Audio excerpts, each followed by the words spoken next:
Hi guys, నేనైతే మీ దీపికని ఈరోజైతే స్పెషల్గా చికెన్ గ్రేవీ కర్రీ అయితే నేనైతే ప్రిపేర్ చేయించుకున్నాను ఫ్రెండ్స్ మా మమ్మీతోటి.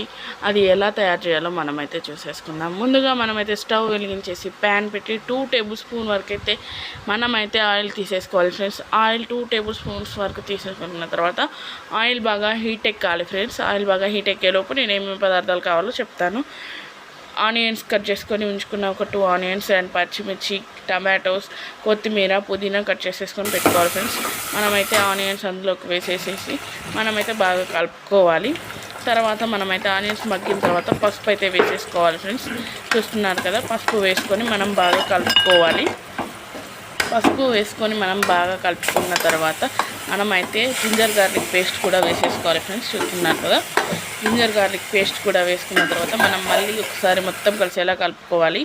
ఈలోపు మనం బాదం పప్పు అండ్ మిరియాలు, యాలకు, దాల్చిన చెక్క, కొబ్బరి, గసగసాలు కూడా వేసేసుకోవాలి ఫ్రెండ్స్. ఈలోపు ఆనియన్ మగ్గాయి కాబట్టి మనమైతే చికెన్ని కూడా మిశ్రమంలోకి అయితే మనమైతే యాడ్ చేసేసుకోవాలి ఫ్రెండ్స్. కడిగిన చికెన్ వేసేసుకోవాలి.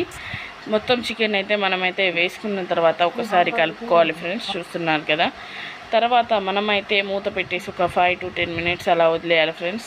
చూస్తున్నారు కదా ఎంత బాగా కుక్ అయిందో.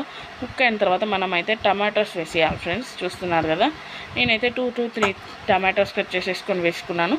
తర్వాత లైట్గా కొత్తిమీర, పుదీనా వేసేసుకున్నాను ఫ్రెండ్స్. తర్వాత మనం ఉప్పు వేసేసుకున్నాం ఫ్రెండ్స్. వేసుకున్న తర్వాత మనమైతే మంచిగా ఒకసారి కలుపుకోవాలి. తర్వాత మూత పెట్టినాం కదా ఫ్రెండ్స్, మనమైతే అది ఉడికిన తర్వాత మనం ఓపెన్ చేసేసుకున్న తర్వాత మనమైతే కారం వేసేసుకోవాలి ఫ్రెండ్స్. మేమైతే స్పైసీగా తింటాం కాబట్టి కారం ఎక్కువ వేసుకుంటున్నాం. మీరైతే మీకు ఎంత కావాలో అంత వేసేసుకోండి. కారం వేసేసుకోవాలి ఫ్రెండ్స్. మనం కారం వేసుకున్న తర్వాత ఒకసారి అయితే మనం మంచిగా మొత్తంగా కలిసేలాగా మనమైతే మిక్స్ చేసేసుకోవాలి. మిక్స్ చేసేసుకొని మూత పెట్టుకోవాలి ఫ్రెండ్స్. ఇప్పుడు మనమైతే మూత తీసేసి చూస్తే మన కర్రీ అయినట్టయితే మొత్తం పూర్తిగా అయిపోయింది ఫ్రెండ్స్. చూస్తున్నారు కదా, మనమైతే గరం మసాలా వేసేసుకోవాలి ఫ్రెండ్స్.